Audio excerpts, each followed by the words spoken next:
Okay. Welcome back to Nick Lenz, comic corner classic, legend known classics. This is episode 2280, episode number 2174.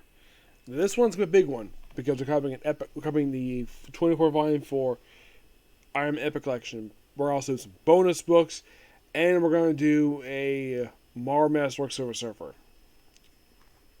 First up we have is Iron Man Epic Collection, Volume 24. This book just came out. We have The Crossing. Now, you probably ask, Nick, what the heck is The Crossing? The Crossing is considered by many comic book fans to be one of the Marvel's worst crossovers to date. And here's the dumb thing about this book. This book doesn't finish collecting the damn crossover. No, seriously, it doesn't. It doesn't even collect the freaking finale, which happened in pages of Avengers. I'm going to discuss that. Here's what it does collect. Iron Man 319, 324, Avengers 390, 394, Avengers The Crossing, Force Works 1620, and War Machine 2022. And you're thinking, what? Like, here's the thing. There's actually a few more parts to this thing. Yes, believe it or not, there are two one-shots. One just Age of Innocence, which explains basically what happened toward the end of the story. There is also Iron Man number 325, which is not here, by the way, which I will discuss in that one. Avengers 395. And they also decided not to include the final two issues of both Force Works, which was 21 and 22, and the last two issues of War Machine Volume 1. Issues 24, and actually, it was 23 and 25. They decided not to include these issues for some strange reason. I do not know why Marvel did this for. Like, you have a trade called The Crossing, and you don't finish collecting the damn story. You have roughly, 6, plus, 5, that's 11, 12, plus 5, that's, 18, plus 3, that's, 20. Okay, you could squeeze in a few more issues. There's nothing really wrong with this at all. You could squeeze in about 5, 6 more issues. You could squeeze in the finale for Avengers, Iron Man, the two one-shots, and probably the other issues. I'll discuss those a bit. Here are your rated issues. We have Bob Harris, Terry Kavanaugh, Dan Abnett, Andy Lending, and Ben Rabb. Dan and Andy Lending do Force Works. I think these two also do War Machine. Bob Harris, I think Bob Harris does the Avengers issues. We also have Ben Rabb. Artworks by Mike Dale Jr., Didito Studios, Tom Morgan, Jim Chung, Hector Olivia, Fred Haynes, MC Wyman, Yancey Labatt, Andrea Mello, Mark Casilli, Mark Bright, Sergio Calito, and Sandro Pereira. The cover art, the first cover, is done by Tom Morgan, back cover by Jim Chung, Michael McKenna. This book covers from September 1995, and it concludes in January of 1986. Now you probably think, as I did cover an Epic Collection that came before this one. Now some might be asking, have I covered issue...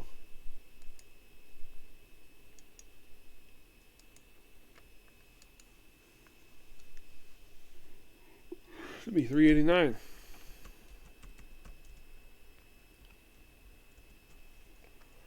The answer is, yes, I have covered it. I covered it last year. About 2 years ago. Yeah. I covered it along with the Avengers World War II crossover, along with the Avengers Civil Volume 3. So yeah, I have covered this one already. Yep. So yeah, and basically this book here, and of course with bonus issues, I basically Avengers got the year 1986 and probably got into the year 1980. Well, that's how far back I got with it. Yep. So, let's start basically before the crossing of pages of Avengers. Mostly just have this guy. We have Death Cry here. Most of this issue is basically a standalone issue where the Avengers have a day off. And this, of course, like I said, before the crossing. Well, we do see, it looks like, I think this is, no, that's Hercules, not Thor. Where he's clean shaven, wears no shirt. Yeah.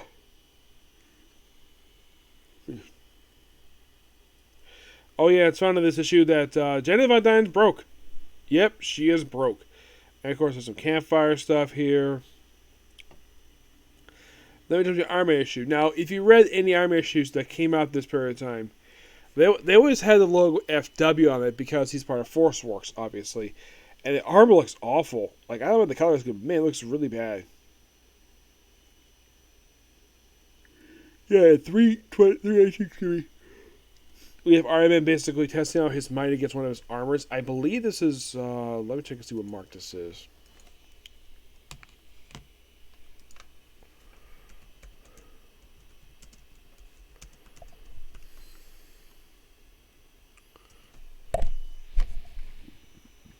It's me.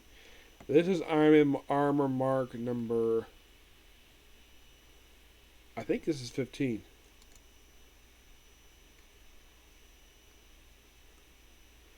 No, I think it's I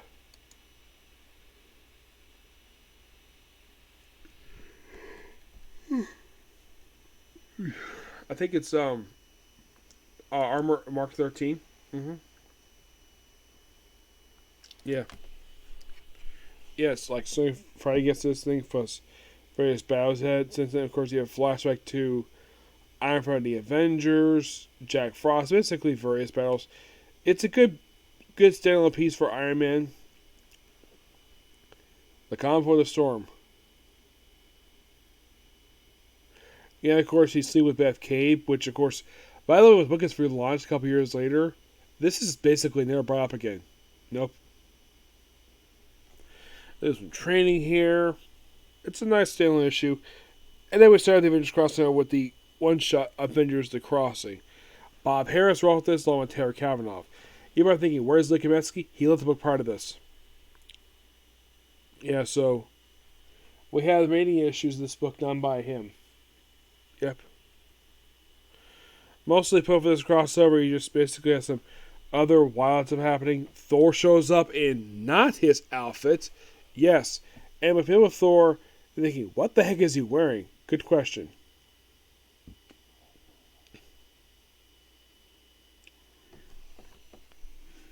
Yeah.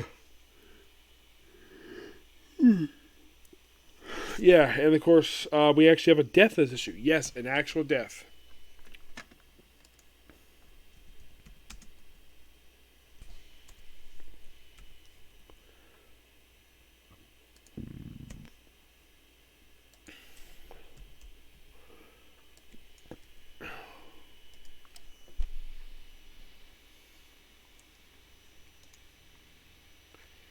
You might think who dies is one. A woman named Marlena. Yes, and a human who is, believe it or not, Luna's nanny. Yeah, she apparently... yeah, and she only had just shown up just a few years prior to this. And she's the first casualty of the story. Yes, the nanny is murdered. Yeah, they also later in the story about the death of the female Yellow Jacket. Yeah, she got killed off by evil Iron Man. Because, of course, basically... And look, here's Hank Pym as Giant Man. Remember what I mentioned, basically, where Roy Thomas, well, he couldn't do this anymore? Yeah, this right completely ignores that. Yes. And my nickname for Hank Pym, Marvel's most inconsistent written character in their entire history, because half the time, writers who come after the writers who previously wrote him just ignore stuff they establish for no reason. Hawkeye joins in the fray here. And by the way, this is the outfit that Scarlet Witch wore throughout the ForceWorks book. She wore this outfit. The reason, I'm not sure. One thing I got at least praise this book for is I love the artwork. It's not terrible. Just the story's not that good.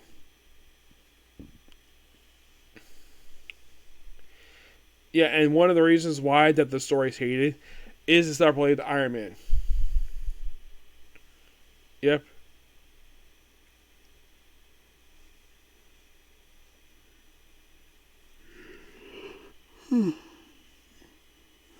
There's some poker games here. Toy Stark gets out of line. He dares basically kind of chip in. The Vision in an outfit that, as far as I can tell, I think he's still sports today. Yep, this is the attire still sports, not the white look. And of course, you have Wanda and Vision trying to rekindle their relationship. And then basically, a very few people attacked inside the mansion.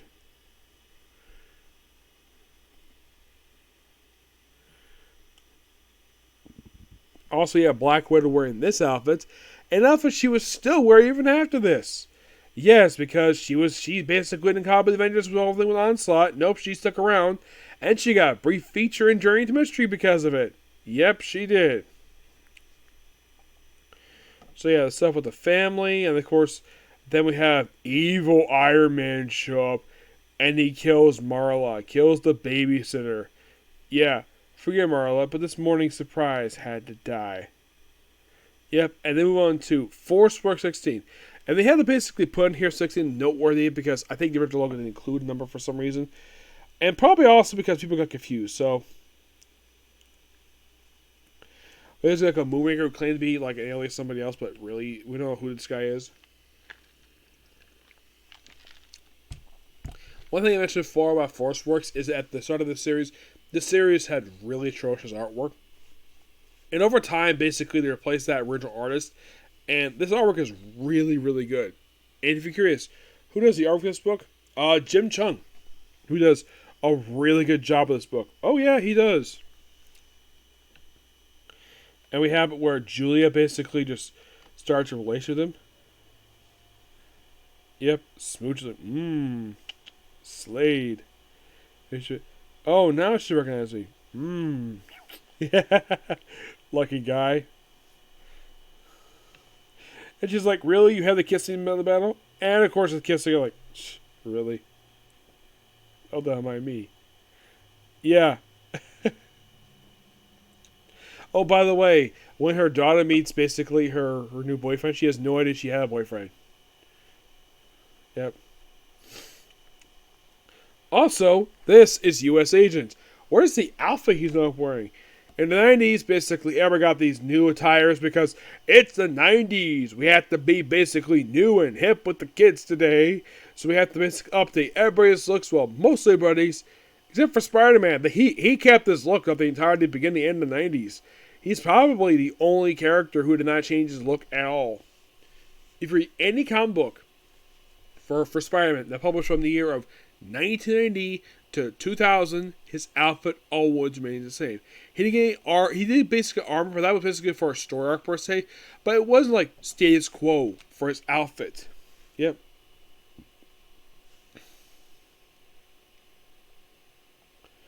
We're starting to plan his next move. And then we have Sentry return after he took a brief absence. Fights off an alien. Then we have Julia meeting her. Well, you have Wanda. You have Rachel Carpenter seeing Wanda again.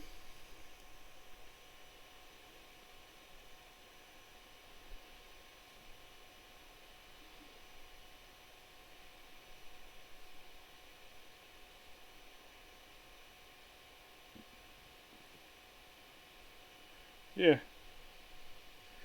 Who left my cap? That's your boyfriend. Mom's boyfriend. I'd never seen before. Yeah, I'd never seen Moonraker before. And move over to Iron Man 320. I mean, throughout a lot of this, seems like not a lot of stuff is happening. It's like Iron Man just does whatever he wants. Not much, like, you think about it, aside from the really good artwork, it seems as though, at this point, we're partway to the story, and then we continue the relationship between Tony and Beth the Cave, where it's like, ooh, smooch. Like, wow. Ooh, lucky guy, get this hot babe. And she's like, ooh, and it's a good shot. Ooh, radio skin. Maybe a little. Yep. And then we see Machine Smith. He's here basically working with Tony Stark for reasons.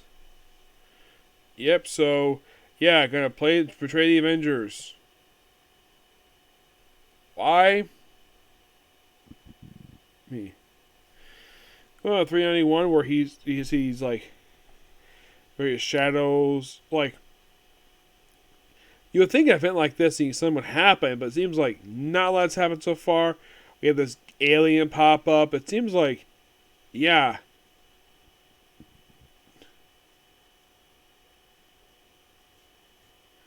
And then we finally get some plot development like, oh, the mansions are unsafe. So then we went Iron Man 321. Of course, Tony wants to get the mansion because, well, yeah, there's a reason why. Of course, we have the Force Work stuff.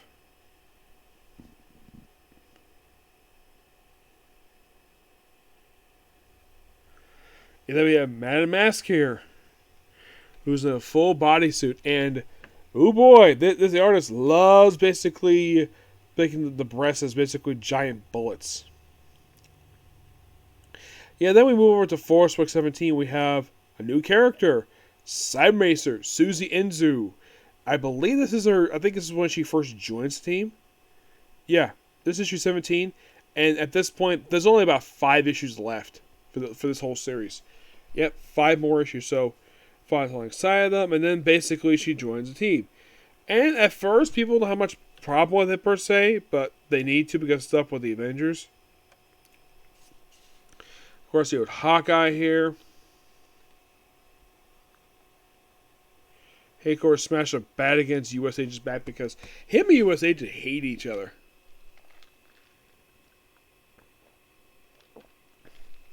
Yeah. The reason? Hawkeye couldn't stand it because basically of his Eric, because basically U.S. Agent is a dick. Yes. Yeah, he's known as the jerk Captain America. That's pretty much what he is. And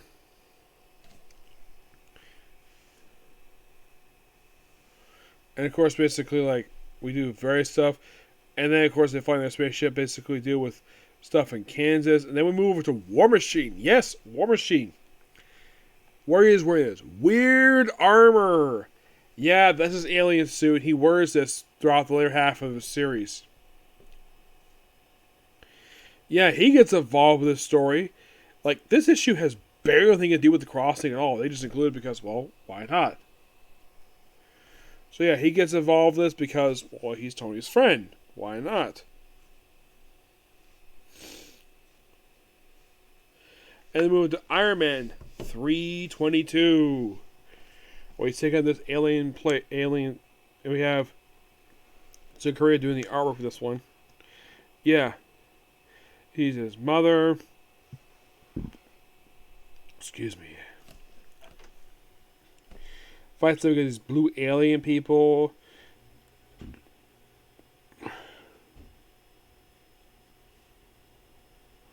And of course, well, they're worried about the nanny who's actually dead.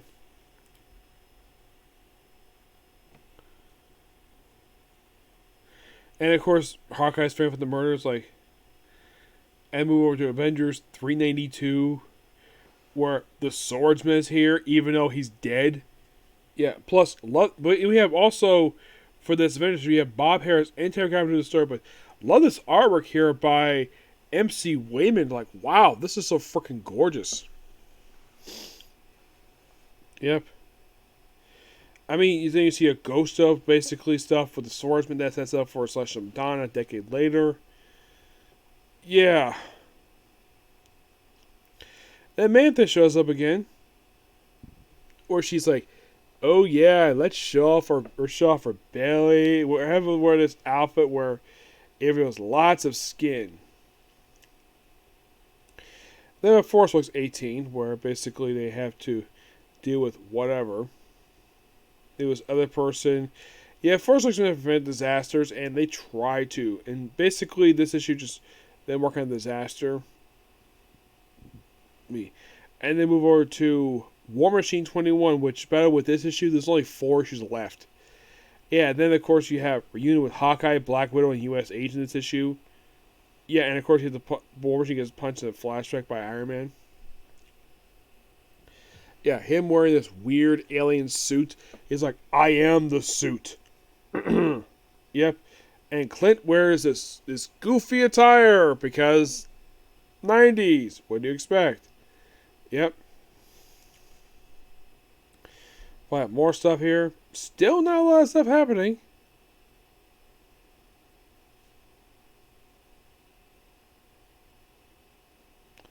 And Hockey Revenge in 323. I mean, so far still, we're going through the story and like, not a lot has happened. And Mantha shows up at the end of the issue, and we have more Avengers stuff here. By the way, the logo, that's the logo they had throughout the last couple of years of the book. I've heard of the previous logo before that one. This logo I'm not really the biggest fan of. Yeah, then we have King show up, and he's got a complete new look. Yeah, that's King for you. Why is he here? Well, we'll reveal that later. So, then Man Mask returns and stuff with King and the Mantis. This is basically his next issue from Force Works 19. Yes, 19. He's like out of time.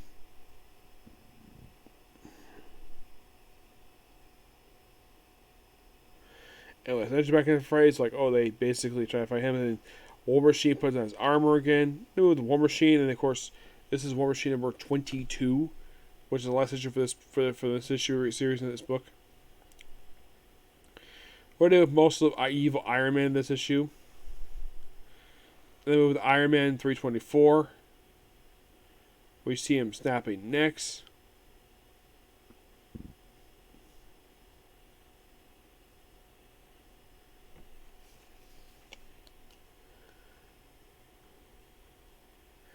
Of course, man just in shambles.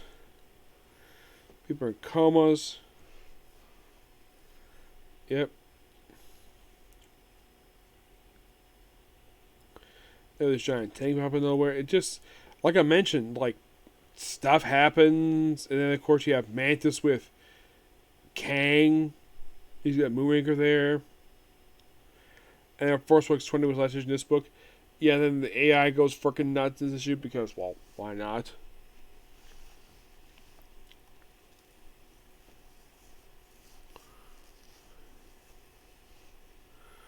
Yep. Use new ones because you get injured, so you have to remake her into this stuff.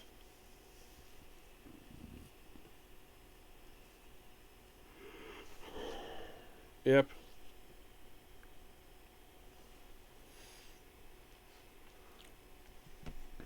And we're not done yet. And we have the new Wasp look, which she would have up until Onslaught. Yeah, this lasted for a year. And then, of course, that's the end of the trade. You're thinking, what? Really? They didn't finish collecting the story? Yeah, so...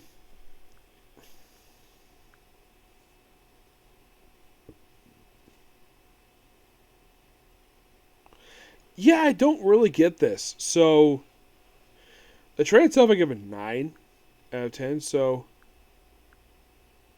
oh, man.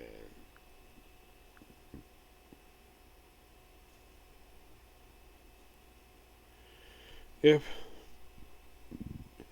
Then we have debut of somebody who, from what I've heard, was not popular with a lot of people. Teenage Tony Stark.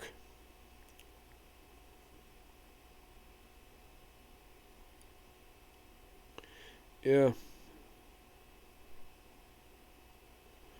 It's like because this is the wrong thing last issue, they thought, oh, let's bring the young version of the character in the present day. For reasons. And Neil thought basically Bendis bring the 5 version of X-Men to meet the future older selves was basically a new thing. No, it's something they're for. Yep. And the issue ends basically with Mantis still with Kang.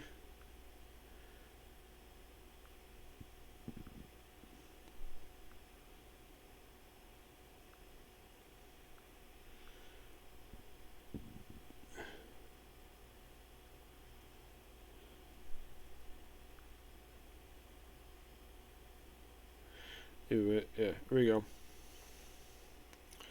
Avengers TImeslade. Like, more fighting. I may see in the story. No, not for a long shot.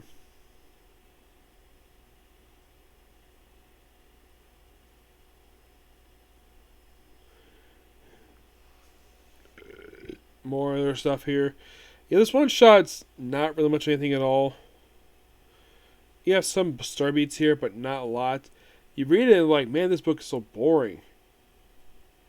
It's like artwork though, and of course you deal with the Avengers, obviously. Oh, Doc Doom.